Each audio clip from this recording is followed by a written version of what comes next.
The sound echoed through Judge Marlin's courtroom like a thunderclap. A 308 lbs woman had just hit the floor with such force that the BF's first instinct was to check if something had structurally failed in the building. Brenda Louise Carter lay sprawled across the courtroom tile, her designer purse contents scattered like shrapnel, her face a mask of shock and disbelief as paramedics rushed to her side. But this wasn't a medical emergency. This was the moment when crushing reality had finally brutally broken through years of entitlement and arrogance. What had Judge Marlin just revealed that could cause such a spectacular collapse? The answer would become the most viral courtroom moment in television history, shared over 50 million times across every social media platform imaginable. Brenda had walked into that courtroom 20 minutes earlier with absolute confidence, flanked by what she believed was her secret weapon, a sharp-dressed attorney who would finally put that Yuppie personal trainer in his place. She had paid good money for the best legal representation, or so she thought. She had no idea that Judge Marlin had spent her morning making phone calls to the California State Bar, to police departments, and to fraud investigation units. She had no idea that the man sitting beside her in that expensive suit was about to be exposed as one of the most brazen con artists to ever step foot in a courtroom. And she definitely had no idea that her own arrogance would be the final ingredient in her complete and total destruction. Before we show you exactly what Judge Marlin uncovered about Brenda's so-called lawyer, before we reveal the devastating evidence that brought this entitled woman literally to her knees, you need to hit that like button right now. Because what you're about to witness isn't just a courtroom case. This is a masterclass in how karma works when you think you're too smart to get caught. This is what happens when you try to buy your way out of consequences and discover that justice can't be fooled by expensive suits and fake credentials. Subscribe to this channel and hit that notification bell because, trust me, the next 20 minutes will restore your faith that bullies and fraudsters always get exactly what they deserve. The reveal that destroyed Brenda's world forever is coming up. And you won't believe what this fake lawyer thought he could get away with in front of America's toughest judge. Brenda Louise Carter had spent 48 years perfecting the art of getting her way through sheer force of personality and the strategic deployment of her considerable physical presence. At 380 pounds, she had learned early that taking up space, both literally and figuratively, could intimidate most people into submission. She was the kind of woman who would park her massive SUV across 2 spaces at the grocery store and dare anyone to say something about it. The kind of customer who demanded to speak to managers so frequently that several local businesses had her photo behind the counter with notes about her complaint history. Her former employees at the retail stores she had managed over the years described her as a nightmare boss who used her size and loud voice to create a workplace environment of constant fear and humiliation. But Brenda saw herself completely differently. In her mind, she was simply someone who refused to accept substandard service or disrespect. She believed her standards were high and that most people were just too weak or too lazy to meet them. When she had hired Daniel Reyes as her personal trainer 6 months ago, she had viewed it as an opportunity to whip another incompetent service provider into shape. Daniel came highly recommended with an impressive client list and a small but successful training studio in a nice part of town. But from their very first session, Brenda had treated him like hired help who existed solely to endure her criticism and cater to her demands. The problems had started immediately. Brenda would show up late to sessions, sometimes by 30 or 40 minutes, and expect Daniel to still give her the full hour. She would spend half the training time on her phone, barking orders at him between calls. When Daniel tried to correct her form or suggest modifications to exercises, she would snap that she knew her own body and didn't need some gym rat telling her what to do. But the real issues went deeper and darker than mere rudeness. Brenda had made comments about Daniel's accent, asking where he was really from and making assumptions about his immigration status, despite the fact that he was born in Los Angeles. She had made inappropriate physical contact during sessions, touching his arms and chest in ways that made him visibly uncomfortable. And worst of all, after 6 sessions, she had simply stopped paying, claiming the training wasn't worth the money and threatening to leave bad reviews if he pursued payment. Daniel had tried everything to handle the situation professionally. He had sent polite invoices, then firmer collection notices. He had offered payment plans and even offered to part ways with no hard feelings if she would just pay for the sessions already completed. Brenda's response had been to escalate her harassment. She had found his home address and shown up unannounced, pounding on his door and shouting that he was trying to scam her. She had called his other clients, trying to warn them that he was unprofessional. And when Daniel finally posted a vague statement on his business social media about having to establish firmer boundaries with difficult clients, Brenda had become absolutely enraged. She was convinced the post was about her, which it partially was, and she'd decided that Daniel needed to be taught a lesson about who he was dealing with. That's when Brenda had found Ryan Cole, or at least that's the name on his business card and website. His office was in a decent building. His website looked professional, and he had assured Brenda that he handled defamation cases all the time. More importantly, he had told Brenda exactly what she wanted to hear, that she had a strong case, that Daniel was clearly in the wrong, and that they would make him pay for disrespecting someone of her stature. Brenda had paid him a $3,000 retainer up front, followed by monthly payments for consultations and case preparation. Over 6 months, she had given Ryan Cole $12,000, and in return, he had filled her head with legal terminology and confident predictions of victory. He had prepared her for this moment, assured her that Judge Marlin would see things their way, and promised that his presence in the courtroom would intimidate Daniel into settling. As Brenda walked into Judge Marlin's courtroom that morning with Ryan at her side, she felt invincible. Ryan looked perfect for the part, a fitted charcoal suit that probably cost $800, a leather briefcase that gleamed under the courtroom lights, and wire-rimmed glasses that gave him an intellectual air. He had a legal pad covered in notes and a confident demeanor that suggested he had done this 100 times before. Brenda kept glancing at Daniel, who sat quietly on the other side with no lawyer, just a folder of documents and a nervous expression. She couldn't help but smirk. This was going to be easy. Daniel was about to learn what happened when you messed with someone who had resources and connections. What Brenda didn't know was that Judge Marlin's assistant had flagged something unusual during the routine background check of all parties involved in the case. Ryan Cole's bar registration had come back with no results. When they expanded the search, they found Ryan Miller, who had worked as a paralegal but had been terminated from his law firm 3 years ago. Judge Marlin had personally made calls that morning, and what she had discovered had turned this from a simple small claims case into something much more serious. She had evidence in a folder on her bench, evidence that would expose not just one fraud, but 2 people who thought they could manipulate the system. As Brenda settled into her seat, still radiating smug confidence, Judge Marlin watched her with the patient interest of a predator who had already set the perfect trap. Judge Marlin opened the proceedings with her characteristic directness, her voice cutting through the courtroom atmosphere like a scalpel through silk. "Ms. Carter, you're suing Mr. Reyes for $5,000, claiming defamation and emotional distress. Tell me what happened." It was a simple question, the kind Judge Marlin had asked thousands of times in her decades on the bench, but Brenda's response immediately signaled that this case was going to be anything but ordinary. Instead of a straightforward account of events, Brenda launched into a theatrical performance that would have made soap opera actors cringe with its over-the-top delivery. "Your Honor, this man completely destroyed my reputation through his reckless and negligent social media posts." Brenda began, her voice stripping with the kind of manufactured outrage that came from years of practiced complaints. "I hired him as my personal trainer, paid him good money, and treated him with nothing but respect and professionalism. And how does he repay me? By posting lies about me on the internet for all the world to see. As my attorney can confirm, this constitutes clear defamation under California law." She gestured dramatically toward Ryan, who nodded with what he hoped looked like professional authority while shuffling papers in his briefcase.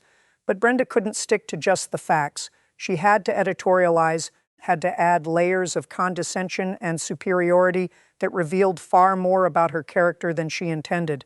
She rolled her eyes when describing Daniel's training methods, using air quotes when she said the word professional. "This man claimed to be a fitness expert, Your Honor, but he clearly had no idea how to work with clients of a certain size and stature.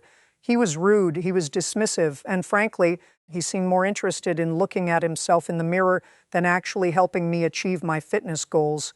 The audience shifted uncomfortably in their seats. Even without hearing Daniel's side, something about Brenda's testimony felt off. Too rehearsed, too focused on attacking rather than explaining. Judge Marlin's eyebrows raised slightly, a warning sign that experienced viewers of her show knew meant trouble was beginning to brew. "Mim Carter," she interrupted, her tone still professional, but with an edge sharp enough to cut through Brenda's performance. "I didn't ask for your evaluation of his training thoughts. I asked, what happened that led you to believe you were defamed? Stick to the facts, please." The correction was clear and firm, the kind of boundary setting that any reasonable person would have recognized as a signal to adjust their approach. But Brenda, blinded by years of never facing consequences for her behavior, completely missed the warning. Instead of backing down, Brenda let out an exaggerated sigh, the kind reserved for dealing with incompetent service workers who couldn't understand simple instructions. "Well, if you'll let me finish my story, Your Honor, I was trying to explain the context of why his post was so damaging.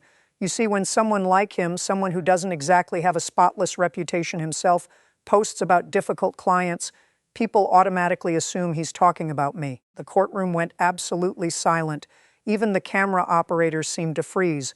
Brenda had just sighed at Judge Marlin, had just implied that the judge was interrupting her unfairly, had just suggested that she needed to be allowed to tell her story her way. Judge Marlin leaned forward in her chair, her famous steely gaze locking onto Brenda like a heat-seeking missile acquiring its target. "Excuse me," she said, her voice dropping to that dangerously quiet tone that made seasoned attorneys break out in cold sweats. "Did you just sigh at me in my courtroom?" The question hung in the air like a sword suspended by a thread ready to fall. Brenda, incredibly, seemed to think this was still going according to her plan.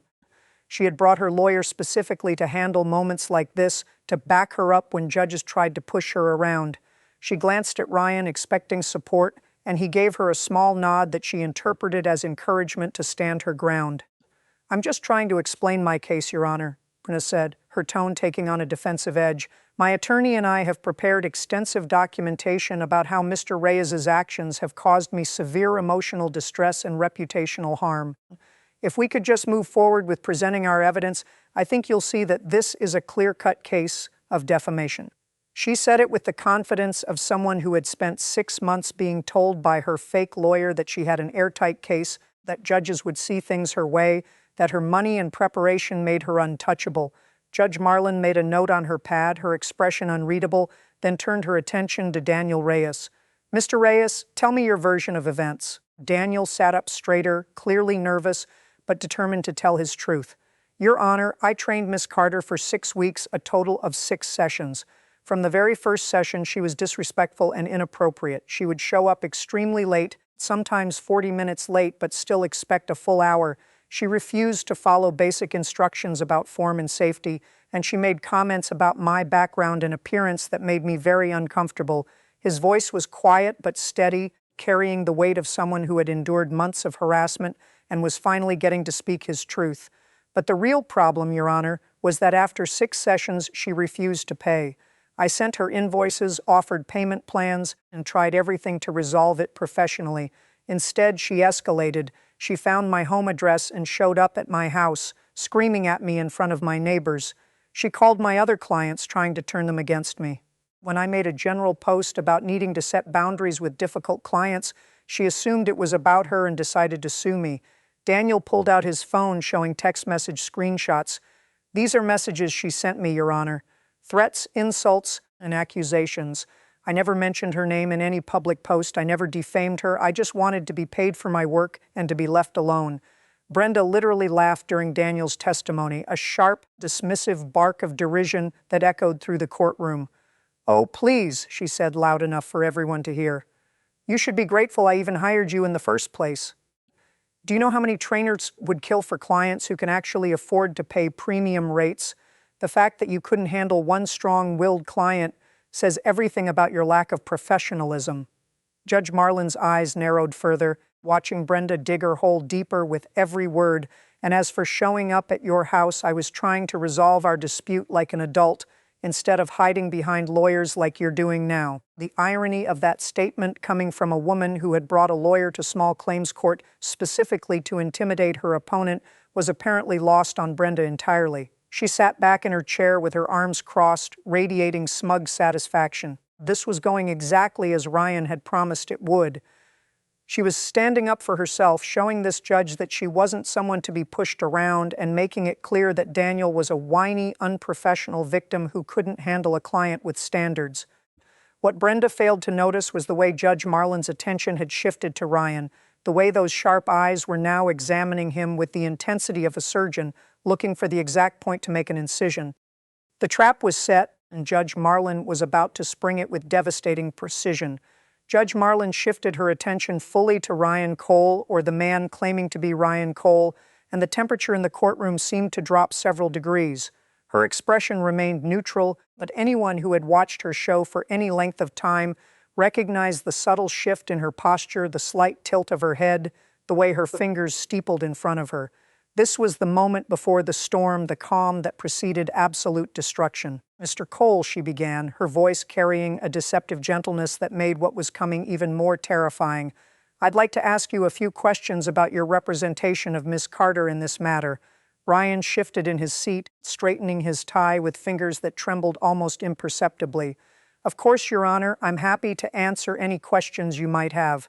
His voice carried practiced confidence, but there was an edge of uncertainty creeping in, a sense that something wasn't quite right about the way this judge was looking at him. Brenda, sitting beside him, still radiated absolute confidence. She had paid top dollar for this attorney, and now Judge Marlin would see exactly why Ryan Cole was worth every penny of that $12,000. "Let's start with something simple," Judge Marlin continued, pulling out a legal pad and pen as if she were merely taking notes for her own records. "Where did you receive your law degree, Mr. Cole?" The question seemed straightforward enough, the kind of basic background inquiry that any judge might make. Ryan's answer came smoothly, rehearsed from months of telling the same lie to different clients. "I graduated from Southwestern Law School, Your Honor, class of 2012. He said it with the easy confidence of someone who had told this particular lie so many times that it felt like truth. "Southwestern Law School," Judge Marlin repeated, writing something down. "And you're licensed to practice law in which states?" Ryan nodded, his confidence building as he navigated these familiar questions. "I'm licensed in California and New York, Your Honor. I maintain active status in both jurisdictions." Brenda smiled beside him, pleased that her attorney was handling Judge Marlin's questions so professionally. This was exactly what she had hoped for, a show of legal credibility that would make it clear that she wasn't someone to be trifled with. "What year were you admitted to the California State Bar, Mr. Cole?" Judge Marlin's pen continued to move across her legal pad, her eyes never leaving Ryan's face. He swallowed hard, his first visible sign of discomfort. 2015, Your Honor. 3 years after graduation, I spent some time working as a clerk before taking the bar exam. The lie came out smoothly enough, but something in his body language had changed. His shoulders had tensed, his breathing had become slightly more rapid, and his eyes kept darting to the folder on Judge Marlin's desk. Judge Marlin leaned back in her chair, that dangerous smile playing at the corners of her mouth, the expression that her regular viewers had learned to recognize as the prelude to someone's complete annihilation. "Mr. Cole, have you reviewed all the discovery materials in this case? Have you examined the evidence that Mr. Reyes has provided, including the text messages, the payment records, and the timeline of events?" Ryan fumbled with his briefcase, pulling out papers with hands that were now visibly shaking. "Yes, Your Honor, I've reviewed everything thoroughly. We're prepared to demonstrate that Miss Carter has been the victim of a calculated campaign of defamation." "Then perhaps you can explain to me," Judge Marlin said, her voice taking on an edge that could cut through steel, "why you didn't file a motion to dismiss based on the statute of limitations for defamation claims in California." The question hung in the air like a guillotine blade, and Ryan's face went from confident to confused in the span of a heartbeat. He stared at Judge Marlin, then down at his papers, shuffling through them frantically as if the answer might be hidden somewhere in his notes. I felt that wasn't the strongest legal approach in this particular case, Your Honor. We wanted to focus on the merits rather than procedural technicalities." Really, Judge Marlin's eyebrows raised in theatrical disbelief, because any first-year law student would know that in California, you have 1 year to file a defamation claim from the date of publication. Mr. Reyes made his social media post 8 months ago. You would have been well within the statute of limitations, and it would have been standard practice to at least consider that motion as part of your strategy. So why didn't you? Ryan's mouth opened and closed like a fish gasping for air. No words coming out, just the desperate attempt to formulate an answer that would satisfy this increasingly hostile line of questioning. Brenda, sitting beside her supposed legal champion, felt the first stirrings of genuine unease. She nudged Ryan with her elbow, her voice a harsh whisper that the courtroom microphones picked up clearly. "What is she talking about? You said we had a strong case." Ryan, still shuffling papers, whispered back without looking at her. "It's fine. She's just trying to intimidate us. Stay calm." But the sweat beading on his forehead and the tremor in his hands told a very different story than his reassuring words. Judge Marlin wasn't finished. "Let me ask you something else, Mr. Cole. In your review of the evidence, did you advise your client about the potential risks of bringing this lawsuit? Did you explain to her that malicious prosecution or abuse of process could result in sanctions? Did you discuss the possibility that Mr. Reyes might file a countersuit for harassment?" These were basic questions, the kind of risk assessment that any competent attorney would discuss with a client before filing a lawsuit. Ryan's answer became more vague, more desperate. "We discussed various scenarios, Your Honor. I believe we've taken a measured approach to this litigation." "A measured approach," Judge Marlin repeated, her voice dripping with barely concealed contempt. "Mr. Cole, can you explain to this court the difference between defamation per se and defamation per quat under California law?" The question was a direct challenge, a test that any licensed attorney could answer in their sleep. Ryan's faces had gone from nervous to pale, from pale to ashen. He opened his mouth several times, each time failing to produce a coherent answer. "Well, Your Honor, defamation per se is it's when the statement is inherently defamatory, and defamation per quad is when you need to prove additional facts." And his voice trailed off into incomprehensible mumbling. "Miss Carter," Judge Marlin said, turning her laser focus to Brenda, who was now staring at Ryan with growing horror. "Does your attorney know what he's doing?" The question was simple, but it carried implications that were starting to penetrate even Brenda's thick wall of confidence. "Of course he does," Brenda snapped back, her voice rising defensively. "He's the best lawyer money can buy. He's been handling my case for 6 months. You're just trying to intimidate us because you know we have a strong case against that man." She pointed at Daniel, trying to redirect attention back to her original target. 6 months, Judge Marlin said softly, almost to herself as she opened the thick folder on her desk. She pulled out several documents, each one a piece of evidence in the trap she had been carefully constructing since the moment Ryan had identified himself as an attorney. "Miss Carter, I think we need to have a very serious conversation about your representation in this case. And Mr. Cole, or whoever you really are, I think it's time we discussed exactly who you are and what you've been doing for the last 6 months." Daniel Reyes, on the other hand, saw his business explode with supportive clients who admired his dignity and professionalism throughout the ordeal. He used his settlement money to open a second training location and became an advocate for service workers dealing with abusive clients. Judge Marlin's handling of the case became legendary in legal circles, a masterclass in investigative justice that exposed not just one fraud, but 2 people who thought they could manipulate the system. The lesson was crystal clear: arrogance, entitlement, and fraud always catch up with you eventually.